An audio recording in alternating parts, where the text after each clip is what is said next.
સુરેન્દ્રનગરમાં ખનીજ ચોરી મામલે પૂર્વ ધારાસભ્યના પ્રહાર, જ્યાં ખાણ ખનીજ વિભાગ પર ઋત્વિક મકવાણાના આરોપ સામે આવ્યા। નાના માણસો નહીં પરંતુ અસલી વહીવટદારોને પકડો। વોટ્સએપ ગ્રુપ મળે તો ભ્રષ્ટ વહીવટદારો કેમ નથી મળતા? મોટા ખનનકારો બચી જાય છે, નાના લોકો જ પીસાય છે તેવું તેમણે કહ્યું। ખાણ ખનીજ વિભાગની નીતિઓ સામે સવાલ ઉઠાવવામાં આવ્યા છે।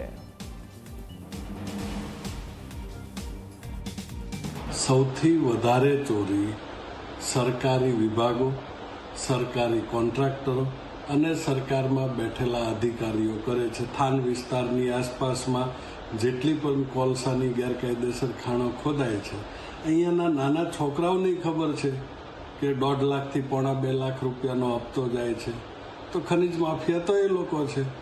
એની વિરુદ્ધ કાર્યવાહી કરવાને બદલે નાના કોઈ ફોનમાં માહિતી આપનારા કે બીજા ત્રીજા નાના માણસોને પકડી અને વાહવાહી લૂંટવાની આ જૂની સિસ્ટમ છે। આમાંથી બહાર નીકળવું જોઈએ। સરકાર ખરેખર ખનીજ ચોરી રોકવા બાબતે ગંભીર હોય તો એ દિશામાં પગલાં લેવા જોઈએ।